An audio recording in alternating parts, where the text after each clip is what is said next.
जय हिंद। सभी देशवासियों को नव वर्ष 2024 की हार्दिक शुभकामनाएं। आपके आंखों में जो सजे हैं जो सपने और दिल में छुपी है जो अभिलाषाएं, ये नया साल उन्हें सच कर जाए, हम यही करते हैं शुभकामनाएं। तो आइए इसी के साथ आज हम लोग पढ़ेंगे 10वीं क्लास के फिजिक्स में मानव नेत्र के बारे में। मानव नेत्र क्या है इसको अच्छी तरह से समझेंगे और इससे जो प्रश्न बनता है उसको भी ध्यान देंगे, देखेंगे। तो सबसे पहले देखते हैं कि मानव नेत्र होता क्या है। ये जो है सो हमारा नेत्र है, मानव नेत्र इस तरह से। और मनुष्य में 2 नेत्र होने से कुछ लाभ जरूर हैं। जैसे एक आँख से अगर एक कोष तो 2 आँख से कितना कोष दिखाई पड़ेगा। बहुत सारे बच्चे इसका जवाब देते हैं कि 2 कोष दिखाई पड़ेगा। ये दूरी से इसका कोई मतलब नहीं है। अगर एक आँख से एक कोष दिखाई पड़ता है तो 2 आँख से भी एक ही कोष दिखाई पड़ेगा। अगर एक आँख से एक वस्तु तो 2 आँख से ही एक ही वस्तु दिखाई पड़ेगा। अंतर इसमें यही होता है कि इसका दृष्टि क्षेत्र बड़ा हो जाता है। अगर हम एक आँख से किसी वस्तु को देखते हैं तो हम इतना ही क्षेत्र में देख पा रहे हैं। इस तरह से मोड़ के देखेंगे तो इसके साइड से हमको दिखाई नहीं पड़ेगा, इधर दिखाई कुछ नहीं पड़ रहा है, यहाँ तक और यहाँ तक। यानी कि अगर एक आँख से हम किसी वस्तु को देखेंगे तो उसका दृष्टि क्षेत्र जो है लगभग 120 डिग्री का बनता है। और जैसे ही दोनों आँख से अगर देखते हैं तो इस तरह से इतना पर पूरा 180 है, थोड़ा सा कम करेंगे दोनों तरफ से 15-15 डिग्री, तो ये लगभग जो है 150 डिग्री के आसपास दिखाई पड़ता है। तो 2 आँख होने से फायदा यही है कि इसका दृष्टि क्षेत्र बढ़ जाता है, देखने का जो क्षेत्र है वह बढ़ जाता है। लेकिन दूरी जो है जितना वस्तु दिखाई पड़ेगा उतना ही दिखाई पड़ेगा। यानी एक आँख से 1 किलोमीटर तो 2 आँख से भी 1 ही किलोमीटर दिखाई पड़ेगा। इसमें अंतर यही होगा, फायदा इस 2 आँख से यही है कि दृष्टि क्षेत्र बड़ा हो जाएगा। 2 आँख होने से यही फायदा है। अच्छा, उसके बाद में हम लोग समझेंगे कि इस आँख में और क्या क्या चीज़ हमको दिखाई पड़ रहा है। तो आँख में जो हम लोग देखते हैं जो ये उजला वाला भाग जो है, ये आँख में जो उजला वाला भाग है इसको बोलते हैं श्वेत पटल। श्वेत पटल यानी इंग्लिश में बोलता है स्क्लेरेटिक्स। और ये जो आप बउआ जिसको देख रहे हैं, गांव देहात में इसको बउआ कहा जाता है। ये जो काला वाला भाग है इसके ऊपर, काले वाले भाग जो दिखाई पड़ रहा है इसके ऊपर कॉर्निया का एक परत पाया जाता है जो पारदर्शी होता है। और प्रकाश जो है इसी से आँख में प्रवेश करता है। ये जो ऊपर देख रहे हैं भाग, ये प्लास्टिक की तरह एक ऊपर में पारदर्शी चीज़ है। और इसी के भीतर जो काला दिखाई पड़ रहा है, भूरा दिखाई पड़ता है, किसी किसी का उजला दिखाई पड़ता है, जिसको गांव देहात में लोग क्विस क्विस बोलते हैं कि उसका आँख जो है ना क्विस क्विस आँख है, यानी उजला है भूरा है इस टाइप से, उसको बोला जाता है आइरिस यानी कि परितारिका। जो आँख में जो दिखाई पड़ता है काले रंग का, गहरे भूरे रंग का, उजले रंग का, ये भीतर में उसको आइरिस कहा जाता है। और ये जो उजला वाला भाग है ये श्वेत पटल है, ये जो है सो कॉर्निया है जिससे प्रकाश की किरण आँख में प्रवेश करती है। तो ये तो हमारा आँख का जो ऊपरी भाग हो गया जिसको हम लोग देख पाते हैं। और इसके अंदर का जो भाग है, इसके भीतर का जो भाग है उसको हम लोग नहीं देख पाते हैं। उसको देखने के लिए उसको काट करके देखा जाएगा। चलिए, तो अब हम लोग इसके आगे चलते हैं, समझते हैं कि और इसमें भीतर के भाग क्या क्या है और इसमें इन सभी का काम क्या क्या चीज़ होता है।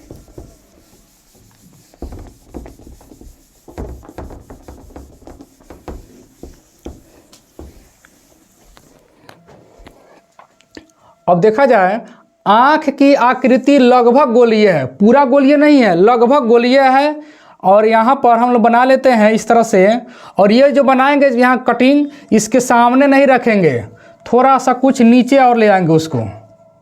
ये हमने इसको नीचे ले लिया, यहाँ इसे भाग को धर लिया। इसको बोलते हैं उजला वाला भाग जो है वह है श्वेत पटल। जो ही बताया गया है जो उजला वाला भाग है वह है श्वेत पटल। और इसी में इसके ऊपर में यहाँ पर जो परत पाया जाता है जो इसको कहते हैं कॉर्निया।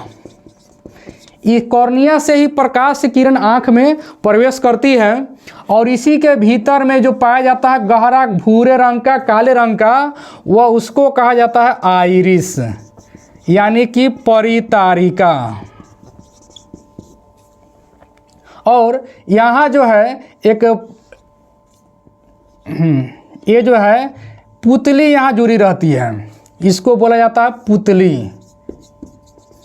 प्रकाश की किरण आँख में कॉर्निया से होकर के प्रवेश करता है, और जब आँख में प्रकाश किरण प्रवेश करता है और तेज गति से जब प्रकाश किरण जाएगा तो यह पुतली जो है सिकुड़ करके छोटी हो जाती है, और जैसे ही प्रकाश के किरण धीमा होगा, मंद होगा, यानी तीव्र प्रकाश नहीं होकर के मंद प्रकाश होगा, धुंधला होगा, तो ये फैल करके बड़ी हो जाती है। जैसे आज नया साल का दिन है, बहुत सारे विद्यार्थी जो है सिनेमा घर में जाएंगे। जैसे ही वे सिनेमा घर में जाएंगे, अंधेरा रहेगा तो दिखाई नहीं पड़ेगा, प्रकाश किरण जाएगा नहीं, तो ये पुतली खुल करके ऑटोमेटिक अपने आप पुतली जो है सो खुल करके बड़ा हो जाएगी। आँख इस तरह से करके लोग देखेगा, इस तरह से देखेगा उसमें।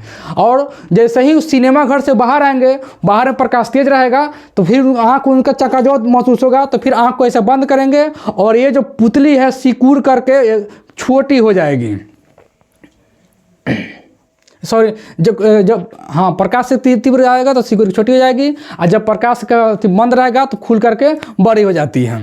अब इसमें देखते हैं, यहाँ पर इसमें एक लेंस, उत्तल लेंस आँख में जो पाया जाता है, यह उत्तल लेंस होता है जो सिलियरी पेशिया से जुड़ा रहता है। इस तरह से बना लेंगे हम लोग सिलियरी पेशिया। थोड़ा सा इसको बड़ा कर लेते हैं, इस लेंस को जो है थोड़ा सा बड़ा कर लेते हैं।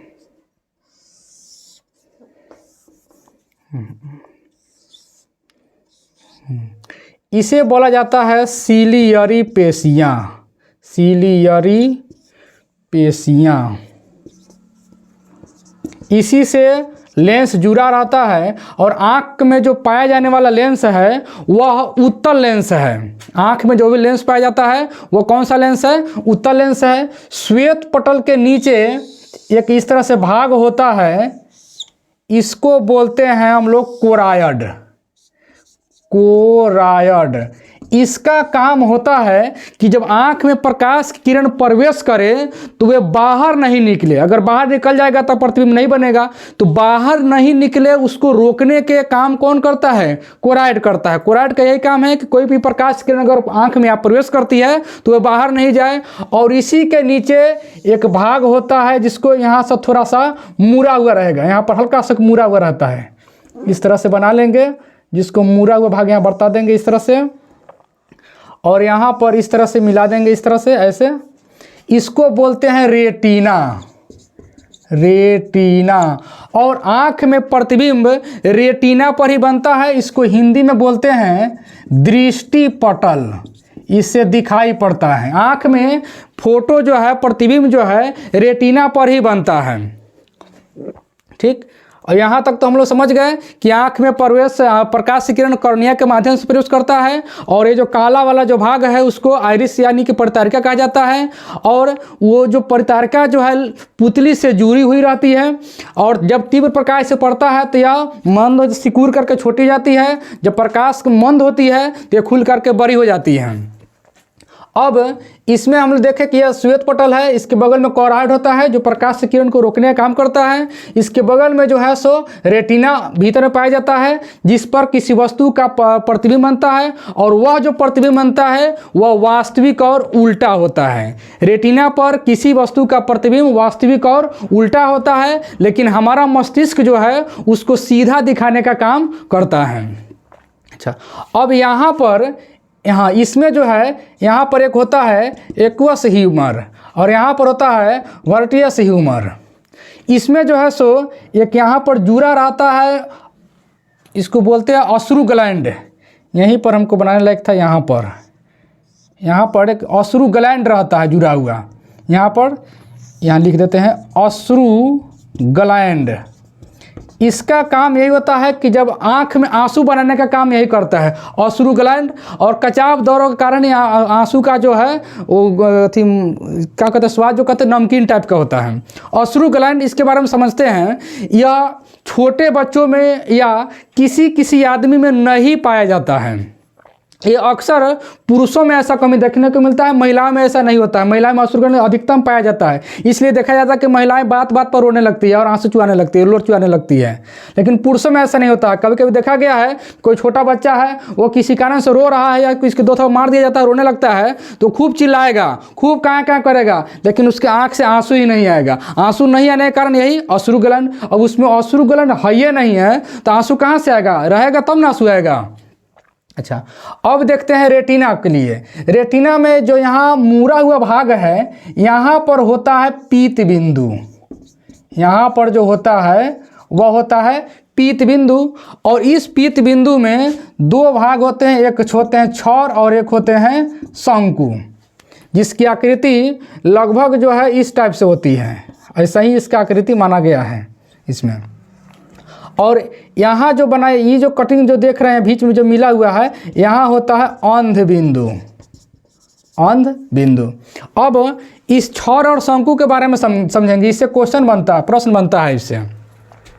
छौर शंकु, किसी किसी आदमी में किसी किसी रंग का शंकु नहीं होता है। अगर जिसको जिस रंग का शंकु नहीं होगा वह वस्तु उसको काला दिखाई पड़ेगा। जैसे मान लिया जाए कोई आदमी है और उसमें लाल रंग का शंकु है ही नहीं है, तो उसको जो है लाल रंग दिखाई नहीं पड़ेगा, उसको उसके जगह पर काला दिखाई पड़ेगा। अगर वैसे आदमी को रेलवे में रेल ड्राइवर यानी कि लोको पायलट बना दिया जाए और जहाँ दिखाई पड़े खतरा का सिंबल जो है लाल रंग का होता है, ये भी प्रश्न आता है, खतरा का संकेत किस रंग का होता है? तो लाल रंग का होता है। अगर लाल रंग खतरा का संकेत है, अगर वो गाड़ी चला रहा है तो देखेगा तो उसको काला दिखाई पड़ेगा, गाड़ी आगे बढ़ा देगा, जो एक्सीडेंट हो जाएगा उसके लिए। तो वहाँ पर जब लोको पायलट में जब जॉब करने के लिए बारी आता है तो उस समय आँख में कलर ब्लाइंडनेस चेक किया जाता है, जिसको हिंदी बोलते हैं रक्त करें सर जी, कलर रंग, ऐसे ही कुछ इसका नाम मिस्टेक करें अभी, रंग वर्णांधता इसको बोला जाता है। कलर ब्लाइंडनेस इसको हिंदी में बोलते हैं वर्ण वर्णांधता, ऐसा ही कुछ नाम इसका है, वर्ण वर्णांधता। इससे यही है कि जिस रंग का शंकु गायब होगा वह उसको दिखाई नहीं पड़ेगा। किसी किसी में रहता है और यह वंशागत हो सकता है, यह अधिकतर वंशागत होगा। मान लेते हैं किसी आदमी में अगर ये चीज़ है, वर्णांधता उसमें है, कोई शंकु गायब है, किसी आदमी में है, मान लेते हैं यहाँ पर पिता है और इसका एक पुत्र और एक पुत्री हो जाएगा, पुत्र और एक पुत्री। अब ये पुत्र पिता से पुत्र में जाएगा, पुत्री में नहीं जाएगा, लेकिन पुत्र में जरूर जाएगा। अब इसमें पुत्र के माध्यम से ही कलर विजन जो है, कलर ब्राइटनेस जो है वो बढ़ते चला जाएगा, वो आगे की ओर बढ़ते जाएगा, पीढ़ी दर पीढ़ी यह आनुवांशिक लक्षण होता है, बढ़ते चला जाएगा। लेकिन पुत्री में ऐसा नहीं है, लेकिन यह ढोने का काम करेगा, जिसको बोला जाता है वाहक। यह एक आदमी यह दूसरे के यहाँ पहुँचाने का काम करेगा। जैसे सपोज कीजिए अब कोई दूसरे जगह का आदमी है, दूसरा कोई है, और उनके घर परिवार में किसी भी आदमी को ऐसा शंकु गायब नहीं है, कलर ब्लाइंडनेस जो है वो रक्त कलर वर्ण वर्णांधता नहीं है, लेकिन जैसे ही मान लीजिए इसका कोई पुत्र है, इसमें किसी को नहीं है, और इस आदमी का विवाह अगर इसके साथ हो जाता है तो यह इसमें ढो करके जो है सो इसके पुत्र में पहुंचा देगा। इसका जो पुत्र होगा यानी इसका पौत्र, पोता जिसको कह सकते हैं, पौत्र, ये पुत्र में ये जो है ये अपने पुत्र में क्या करेगा, उसको पहुंचाने का काम करेगा, पहुंचा देगा, ढोने का काम करेगा ये। तो इस तरीके से हाँ, तो छौर और शंकु यानी यह रंग पहचानने का काम कौन करता है? छौर और शंकु का काम हो जाता है। तो इसमें क्वेश्चन अब देखेंगे, इसमें लेंस जो है यहाँ पर है अधिक उम्र में, उम्र बढ़ने के साथ या कभी कभी कम उम्र में ही ये इसमें लेंस जो है यह धुंधला टाइप का हो जाता है, इस पर एक उजला टाइप का एक परत छा जाता है जिसको मोतिया बिंद कहा जाता है। और उस स्थिति में आँख का ऑपरेशन करके इसको हटा करके दूसरा लेंस लगा दिया जाता है। इसलिए सुना भी जाता है कि हमने आँख का ऑपरेशन कराया है और लेंस को बदलवाया है, तो यही लेंस जो है इसी को बदला जाता है। ये जो लेंस दिखाई पड़ रहा लेंस, इसी को बदल दिया जाता है, जो इस पर आँख पर एक उजला टाइप का एक चर्बी टाइप का छा जाता है, जिसके कारण से दिखाई ठीक से नहीं पड़ता है। तो हम लोग समझ गए आज आँख के बारे में कि आँख में कौन कौन सा भाग होता है, उसका क्या क्या काम है, कैसे कैसे इसमें होता है। तो आज के लिए इस क्लास में इतना ही, फिर मिलेंगे इसके अगले क्लास में। Thank you very much.